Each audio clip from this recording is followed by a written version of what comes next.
What's up, hockey fans and hockey fanatics out there? Welcome to the Hockey Lounge, episode 23. I believe it's 23 episodes deep.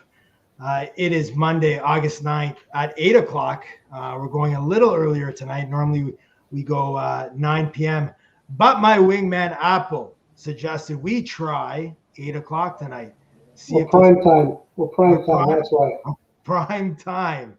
We're taking over the prime time spot over the Bachelorette that is supposedly being the big thing tonight in everybody's house, the Bachelorette. I think there's some nonsense happening there tonight. So, but we are going prime time, 8 o'clock. Not a lot of news over the weekend up, but some signings today and some news and notes in the National Hockey League. So let's go over a few of the things that happened in terms of notes, and then we'll get into some of the signings. So Team Canada was announced, the coaching staff for Beijing for the Olympics. We still don't know if the National Hockey League players are playing in the Olympics this year, in 2022. But head coach John Cooper, assistant coach Bruce Cassidy, with Peter DeBoer and Barry Trotz. What are your thoughts, Op, on that crew? That's a hell of a coaching staff. A lot of wins under their belt there. It's some great minds. I think Canada's in very capable hands if they go. Yeah. So, the question I have, again, John Cooper for sure. I think, he's proved with going back to back here in 2 tough years with the pandemic and the bubble. But, and then you have like Barry Trotz again, what he's done with the Islanders, bringing them to conference finals the last 2 years. Bruce Cassidy, always, legitimate with his Bruins and the systems, and he gets the best out of his players. I'm going to go down and dirty on this one because this one bothers me. And you know where I'm going with this one is Peter DeBoer. There's one other coach out there, App, that, when I was looking at the list and I'm going over the teams today and I'm like, why not this guy? This guy has won.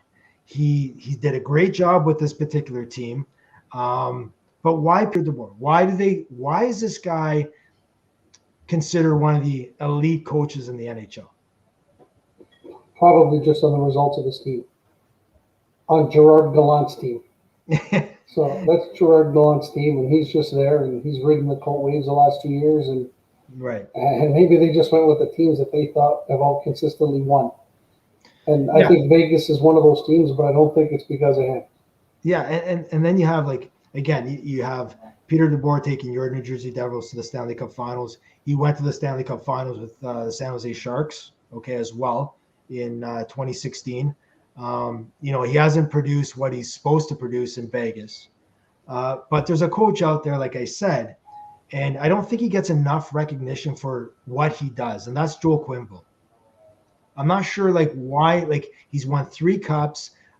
He did a great job with the Florida Panthers. The Panthers are back as, one of those teams that can contend for definitely a playoff spot and even more with some of the moves they've made.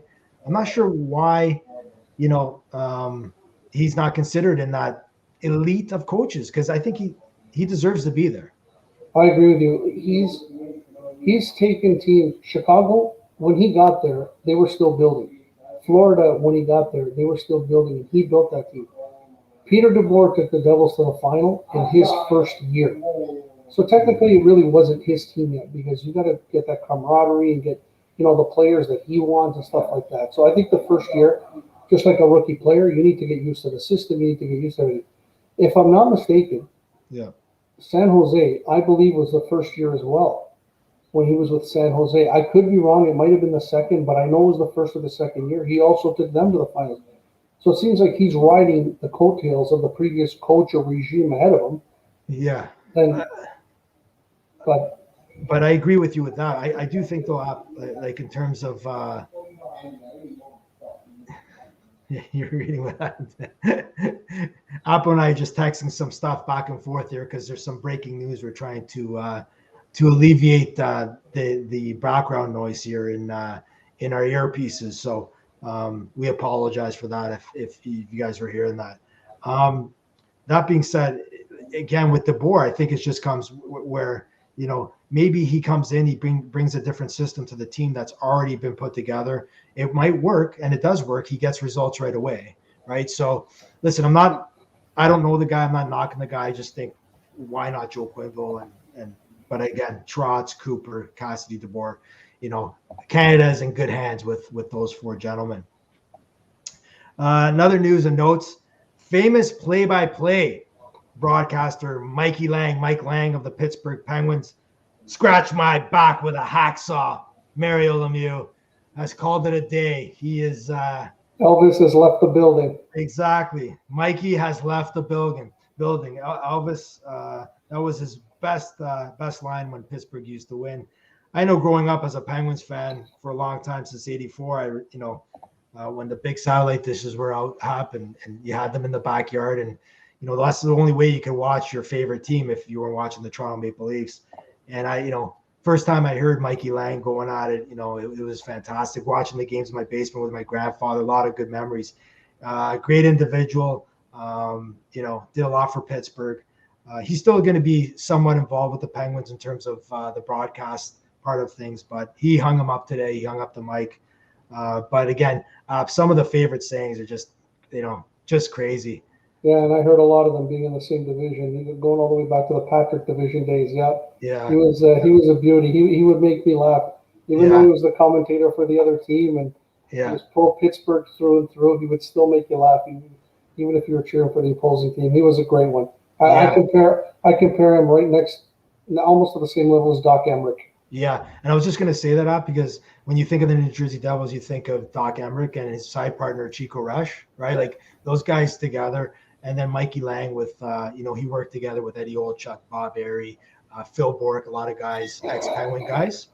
But, Doc Emrick, one of the greats. The interesting thing about Mike Lang, we won't get into this longer here, but interesting about him, he never went to a national broadcast, whereas Doc did, NBC or whatnot. He just did Penguins hockey. That's what was so unique. He had so many opportunities. I was listening to a radio station today. He had so many opportunities to do that, but he just wanted to be a Penguins guy. And it's actually a sad day in Pittsburgh today because he meant so much to the franchise and to the fans. Anyway, so good luck to him on his retirement. And then one other note here, we were talking about this before, and you had text me saying that I'm sort of like the Curry to Gretzky, like you're Gretzky and you put the puck in the net, right? Which I would say, when we were playing a lot of hockey together, that was somewhat what used to happen, right? Somewhat. I did get the ball sometimes back from you, just to say. Anyways, that being said, 33 years ago today, if I were to ask you, Apple, where you were 33 years ago today, and this was the Wayne Gretzky trade that happened, that rocked the National Hockey League, but changed the National Hockey League for the next 33 years and onward, what would you say to that? Where were you 33 years ago today? High school. High school? High school. Remember it well. Yeah. Somebody brought it up in the. I went to Henry Carr and we had a massive cafeteria that was not attached to the building. We had to go outside and walk across. It was part of the church hall next door. And somebody came in and said, "Guys, Gretzky got traded." And just like the whole place went silent, and everybody turned their head. What? Yeah. What? Yeah, it was an unbelievable day. It just changed everything. Right. I remember, because there was no social media. There was nothing back then, right? So the only way you found out was by radio. And I think I found out by 1010 CFRB because that's what my grandparents listened to, right? And I think I found out like that. And, I went over to my buddy's Paul's house because he was a huge Gretzky fan. I'm like, dude, Gretzky got traded to the Kings, and he actually started crying. And I think the whole nation started crying, right? Yeah, But look what he's done to the National Hockey League. Anaheim Mighty Ducks, the Los Angeles Kings, Stanley Cup champions, San Jose Sharks, all the U.S. teams in the southern markets, western markets, all of them are all because of 99, right? for sure. For sure. He put especially California, they only had the Kings, and now look at them. They've got 3 teams there. Right. Like he put hockey on the map in these places that you'd never think. Florida came after them, Yeah. Florida and Tampa and the 3 LA teams in Phoenix, Arizona. Who would have thought that these places would have hockey? Yeah, for sure. So you know what, that trade, he got traded for money, got traded for players, but that was crazy times. And again, I have the Gretzky jersey behind me, and to me, he'll always be an Oiler. That's the way I look at Wayne, right? He wore multiple jerseys, man. Everybody forgets he was a St. Louis Blue, he was an LA King, New York Ranger. He was everywhere, right? Yep. Yeah, So, for sure. It's the face of hockey. yeah, 100%. So that being said, let's move on to today's transactions up, and then we'll get into the goalies and the goalie carousel that was on free agency, and we'll dissect the winners and losers of per team on if they trended with getting a new starting goalie or backup goalie or whatnot. We'll dissect into that. So again, for any of the viewers out there, we are going to continue to do our daily wrap-ups in terms of, if there's something breaking. If there's nothing happening, you won't see us. If there's something happening, we'll get out there and we'll let you know what's happening on our daily wrap-ups. But we are still going to go live a couple of times a week here. And again, when the NHL season starts, we're going to go live a few times a week. We're going to wrap up the NHL in different ways, divisions, scoring races, all that fun stuff, all the news and notes. So stay tuned for that. It's going to be really good. We started the Hockey Lounge back in May, right before the playoffs started. So we haven't done this throughout an NHL season, and it's going to be really good, really interesting. So stay tuned to that. So news at the signings today, and I'll just show that on our screen here up for the viewers.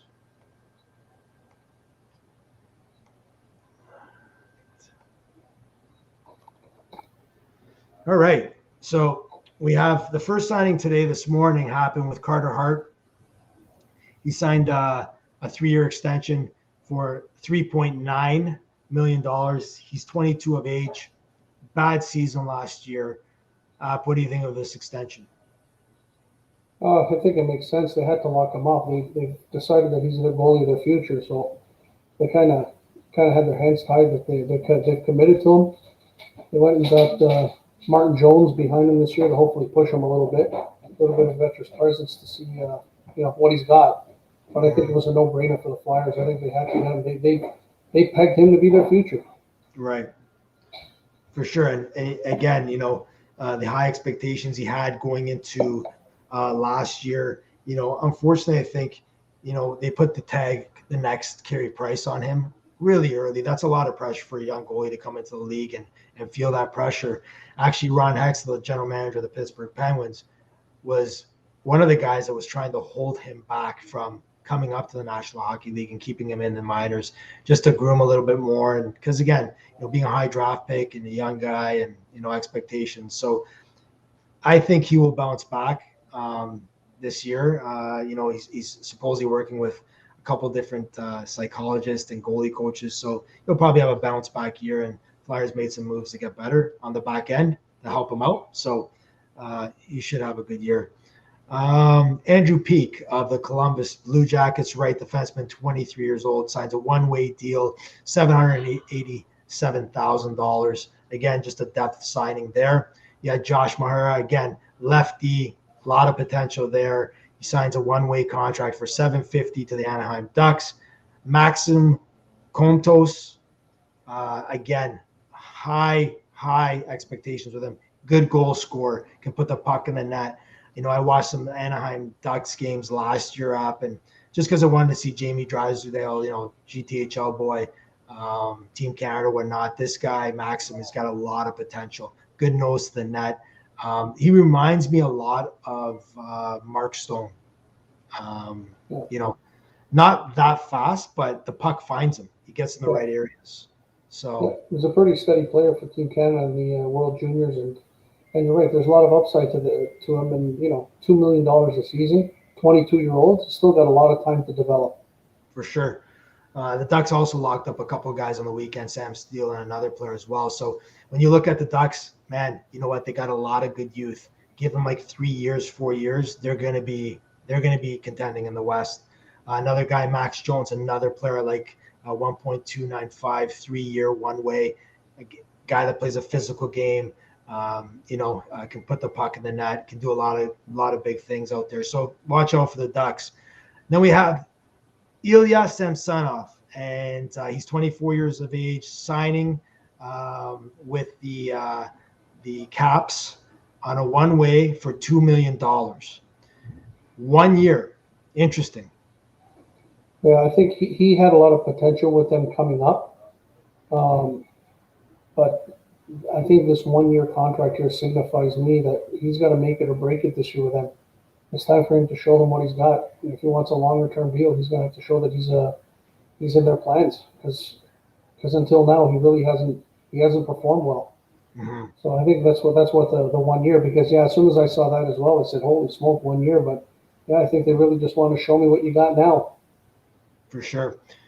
So, again, getting rid of Hopi and hoping that Samsonov was going to be the guy. I never was high on this guy. I think Hopi, yes, he's getting up there in age, but Hopi to me was just, he had to be a capital.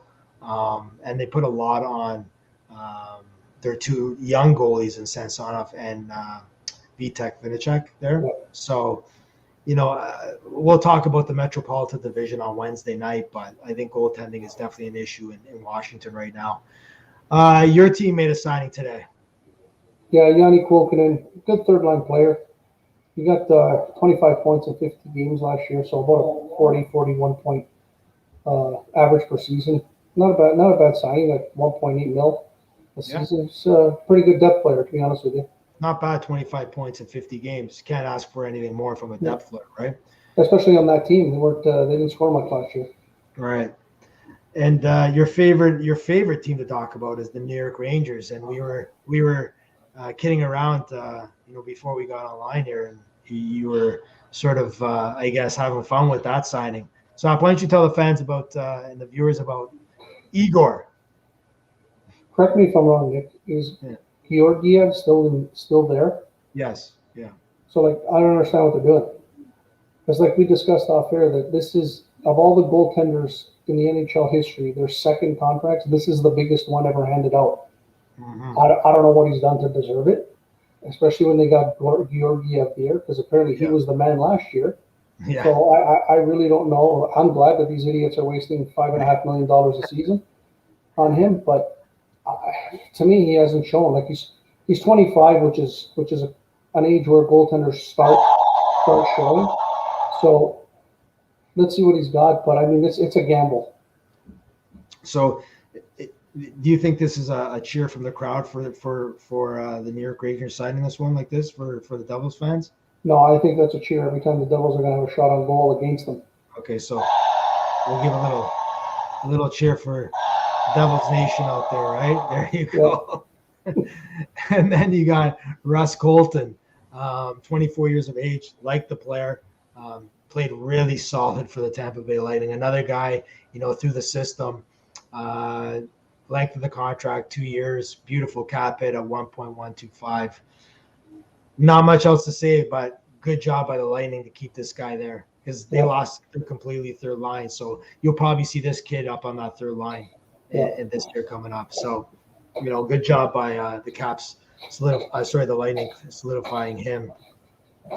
All right, so we got the goalie carousel last week on free agency, and a lot of movement with goalies.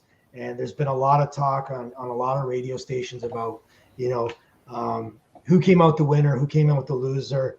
So we're going to run down a number of different situations, a number of different teams are up. And basically, we want to know what you think, and I want to know, and who came out of this? Who actually made some changes to get their team better, or are their teams worse with some of the changes they've made? I want to know what you think too. Oh, of course, yeah. I'm going to give you my opinion for sure, Okay. right? So, and we're going to start off with the Toronto Maple Leafs. We got to start off with the Leafs because again, we are in TO and people want to probably hear what we have to say about this. And if they don't, I don't fucking care, to be honest with you. Anyways, so Mrazek is in, Anderson is out. So the team of Mrazek and Campbell are going to be minding the nets this year. Thoughts on that move there? I think Anderson and Mrazek are basically the same goalie. I honestly don't see a difference. I think it might be just Doofus folding to the pressure of some of the chatter that was going on with Leaf fans, and I'm sure he didn't want to give Anderson a raise or anything like that based on play. So to me, they're level. They're where they were as far as the goaltending position is. Okay. So yeah. So my thoughts on this is that I think, again, like we've said on many shows, I think the Leafs have taken a step backwards here with the move they've made. I do think Anderson, again, with his injuries or whatnot this year, he didn't show well. He's been a pretty good regular season goalie for the Toronto Maple Leafs. He hasn't had success in the playoffs anywhere he's gone. So it's definitely interesting. I think they took a step backwards. I believe you're getting like similar to the same goalie. I do think, though, that Freddie possibly is a better goalie than Mrazek in my estimation. I think he's more of a starter. When I think of Mrazek, I think of him as a backup. Plain and simple, right? So we'll see where that goes. A big move, again, when you're talking about the Toronto Maple Leafs, we're going to talk about the Colorado Avalanche here. And we're talking about teams that are supposed to contend for the Stanley Cup, right? And we talk about, the goalie that's behind you all the time, Martin Brodeur. If you're going to win a cup, you need goaltending. Yep. So the Leafs bring, Mrazek in. Then you look at the Colorado Avalanche. They let Grubauer sign with Seattle, and we'll get to Seattle in a little while here. They bring in Kemper. I think they're better. I think Kemper's a better goalie than Grubauer. Okay. I think Colorado got better. I really do. I think they got really lucky because it's at 5 p.m. on free agency. They didn't have a goalie. Yeah. So I think they really got lucky that Kemper fell to them. But from what I've seen Kemper play, he's getting shelled a lot in Arizona. I think they're better off. My big thing is that I think Grubauer and Kemper are very similar. I'm going to agree with you with Kemper might have a slight edge. But I do think they still have not addressed the goaltending to get them over the hump. So I still consider them the Leafs, they're losers for what they did. And I'm going to give Colorado losers as well. I'm looking at the list of the goalie carousel, honestly, and forget about Rask because he said he only wanted to play for Boston. Right. Outside of him, to me, there's only one goalie on this list that gets you over the top. Of the 15 that I have listed that switch, there's only one guy. And we'll get into that after. Mas Babouche. There you go. So winner or loser here? Colorado? I think slight winner. Slight winner. Okay. Leafs? Leafs are even. I think they're even on it. Okay. So you're playing the even card because you got some Leaf buddies, whatever. But I'm saying Colorado and the Leafs are fucking losers. That's what I'm saying right now. Losers because you have a team in front of you, both organizations, that are ready to contend. You need a goalie to win. They haven't addressed that, both teams. So maybe Kemper proves me wrong. Maybe Mrazek proves me wrong, right? But that's my thoughts. Carolina Hurricanes, 2 new goalies. So Talkovich is out. traded to the Red Wings. Mrazek is in Leafland. Reimer somewhere else. Now they have Freddie Anderson. They have Ranta.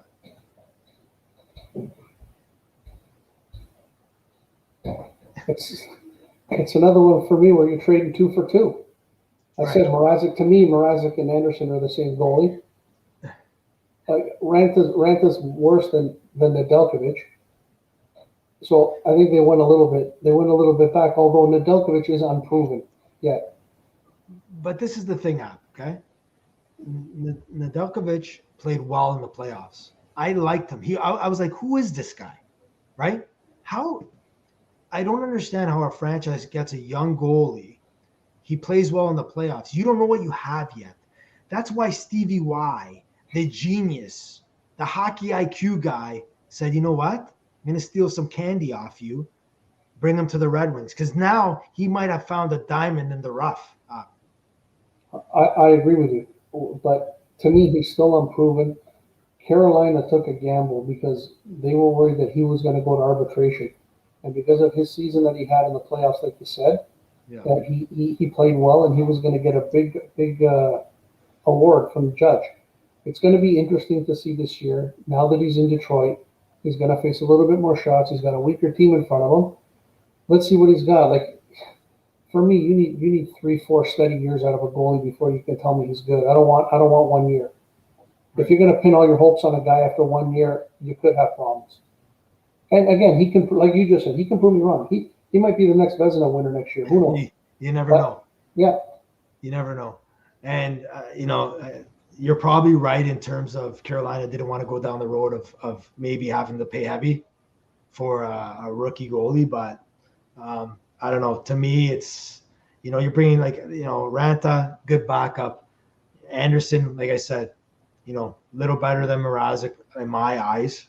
I don't know. I think that's a tough one for me. I think it's an even play here. What are your thoughts?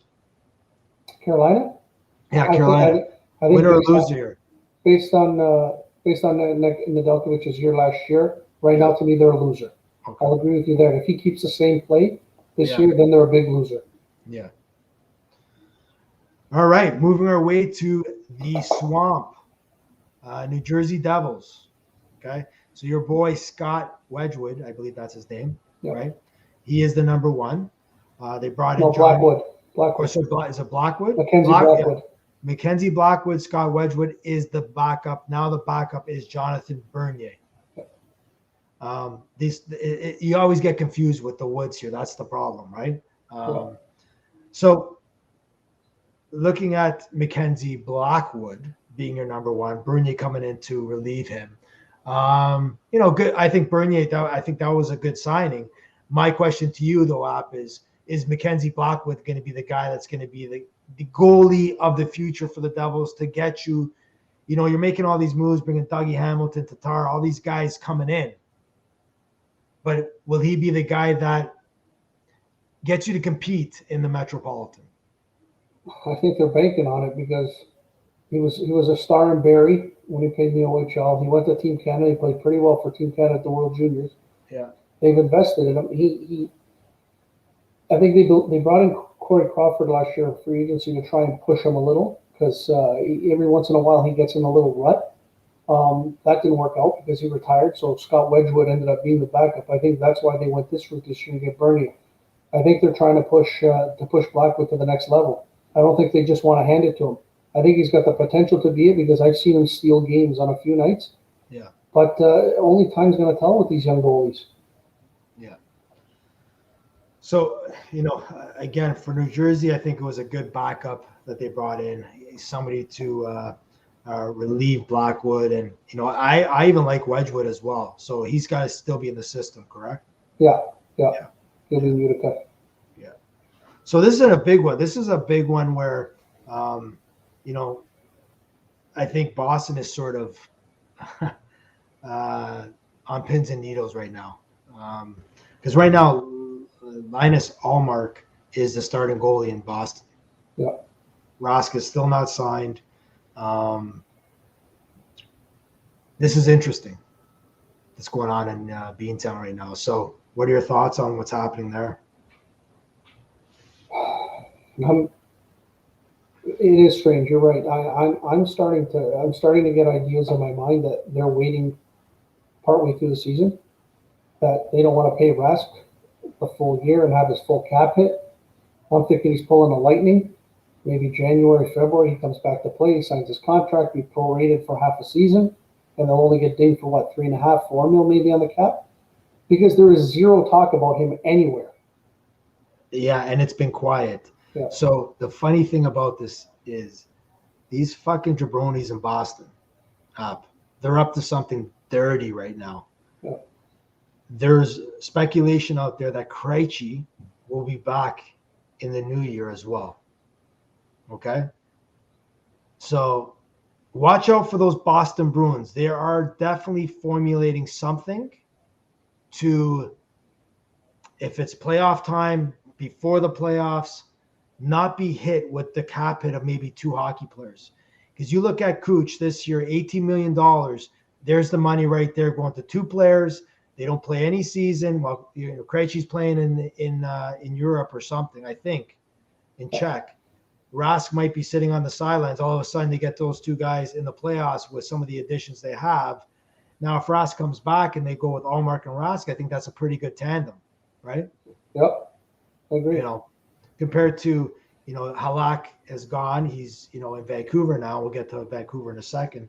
But right now, I think Boston's playing a dirty game, or playing, they're playing a game of chicken, because if things go south on the map too, with Allmark being their number 1 guy, like they might be, too low in the standings to even make this impact if they're going to try to be dirty and bring guys back, right? Yep. So Sure. Keep an eye on the Boston Bruins. Dallas, they brought in Hopi from Vancouver. Hopi was sort of a mess with the Canucks in his first year.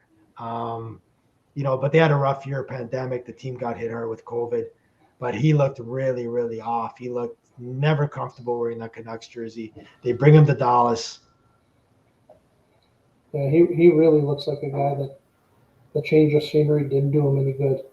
It looked like he was just so comfortable in Washington, and it looks like going elsewhere, he never looked comfortable. You're right, he never looked comfortable.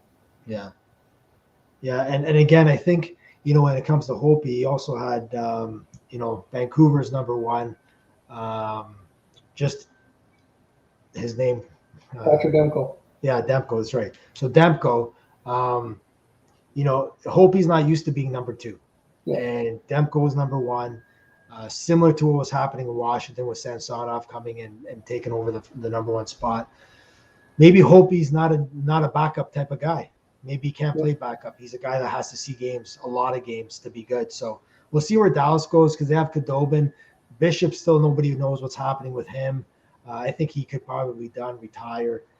So it could be Khudobin and Hopi there. And again, I don't know. Again, Dallas is a nice young team. They got a lot of young prospects coming up, but I don't know what you think of their goaltending. I'm indifferent right now, same as it was last year. That didn't do anything for me, to be honest with you. I don't think he improves them. It's funny, because we're making these faces. We're like, whatever, right? This is the National Hockey League. We're going over, like, there's like, I don't know how many teams I have listed here. Okay. There's only maybe 1 or 2 teams that actually did something with getting a new goalie here.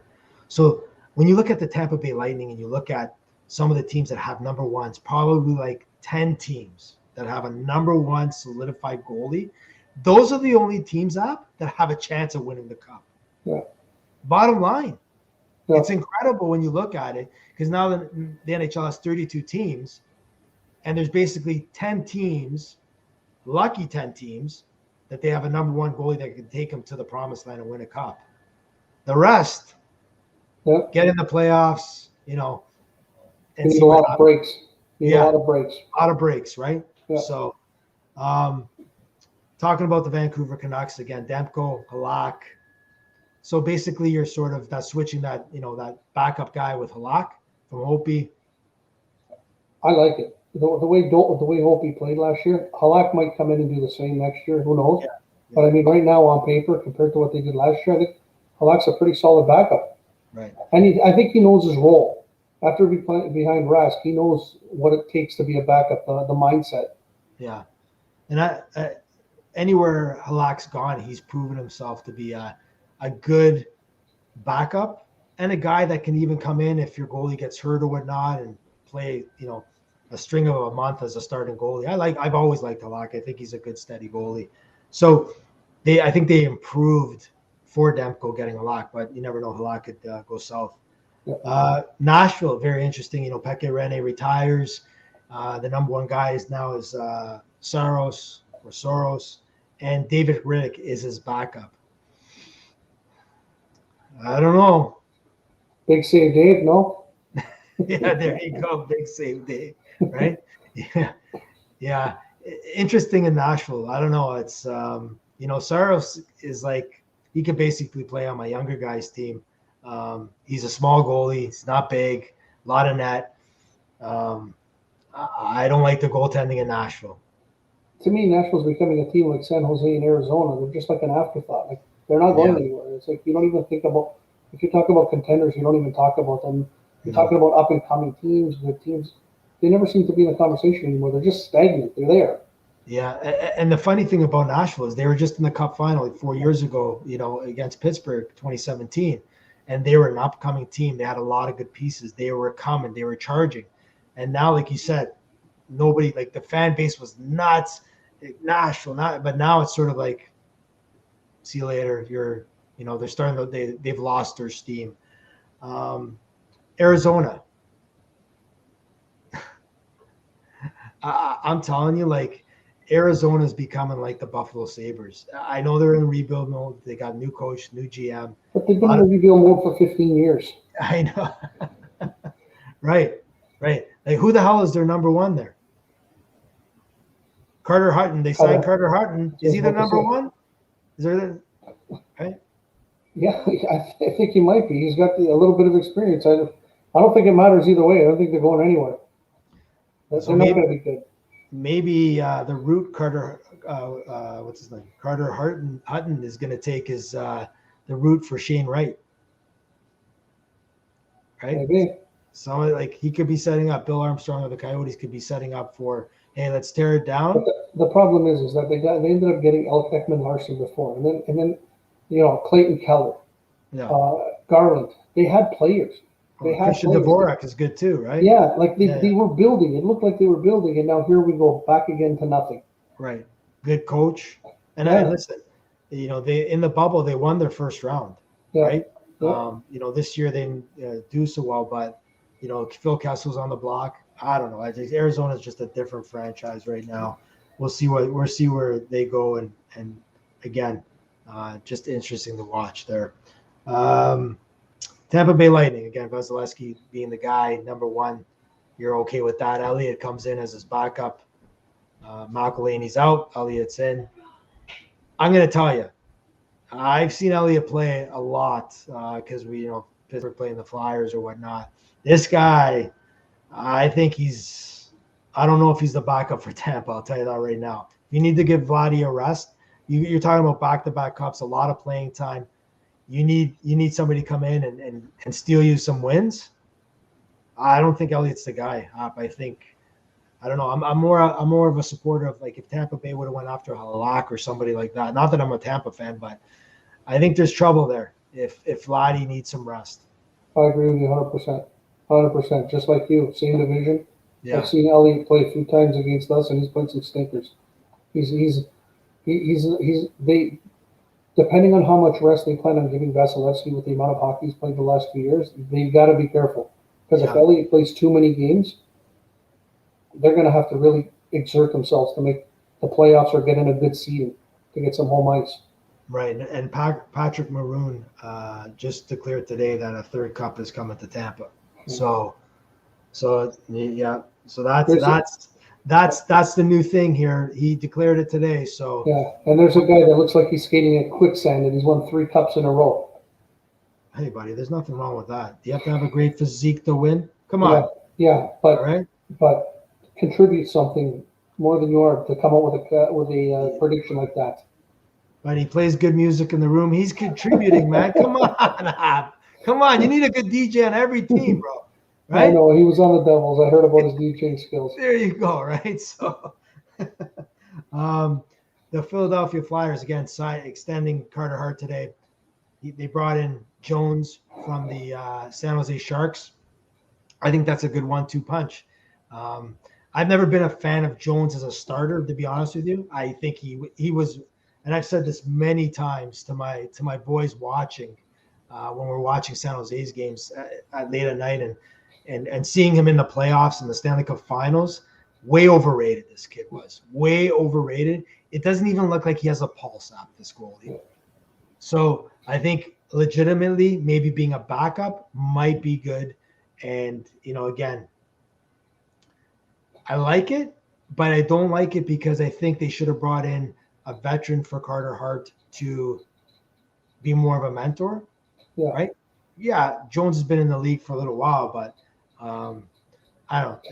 I think it's okay. It's a good 1-2 punch, I think. A lot of these guys have gone too by the time they got Jones, right? I think they got him later in the afternoon that day. So maybe they wanted somebody else. They didn't get him, but you're right. Sometimes he looks like he's half asleep in the nets. So yeah. And Philly fans aren't too forgiving. So if he comes and throws out a couple of stinkers, look out! Look out! The Riddy's coming for you. And Vic will be throwing some F-bombs there, right? So you won't be a happy camper. Yeah.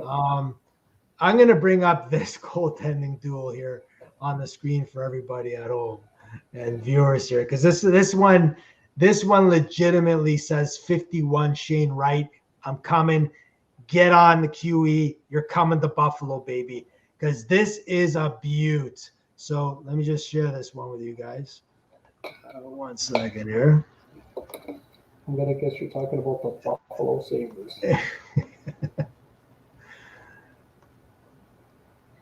All right. Can we see that up? You good with that? That's devastating. It's a devastating duo right there. Like, are you like Granato? What is he going to do here? Greg Anderson, they said, was going to retire.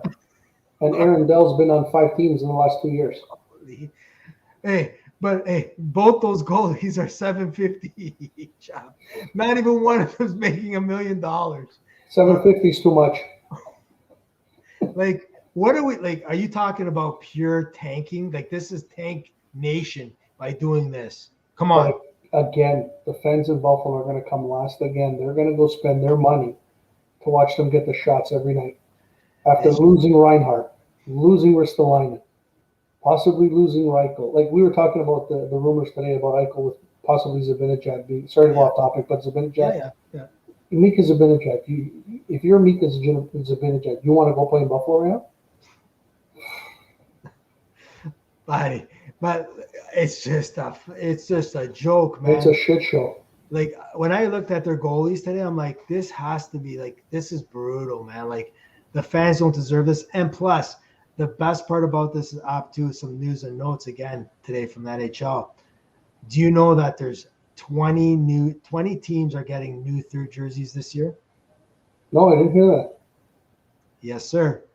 So if Buffalo is getting another jersey, like, come on, man. Like these fans are just getting killed here because, little Johnny's going to want the new jersey. Mom, Dad, buy me the new jersey, right? And you're going to get Craig Anderson in the back there, bud, right? Like, unbelievable.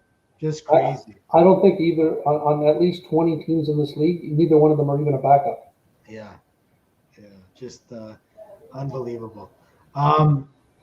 The Seattle Kraken. They got Grubauer from the Avalanche.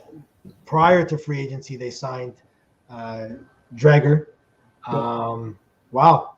Expansion team, high expectations, as high as Vegas. But they're going into the season. They're going into the season with a better tandem than Vegas did when Vegas came into the league in 2018. Yeah, but the team in front of them is much different. They're not Right. going to have the same results as that. I feel really bad for Dreger. He thought he was going to be the starter. He played Yeah. good enough last year to get the chance to be a starter somewhere. Yeah. And then they go and grab Grubauer for big money. So Grubauer is going to be the number one to at least start the season. I feel really bad for this guy. If you would ask him right now, Dredger would probably go to Buffalo. Yeah. He'd probably say, "Go me there where I can see some pucks and play some NHL games." And I feel bad for the guy because he's playing behind Bobrovsky basically in Florida, and Yeah. now he's got to go behind Grubauer. This possibly could become an issue in December where maybe Ronnie Francis says, you know what, this might have been his play all along once he signed Grubauer, is dangling Dreger out to the market and to teams in a trade.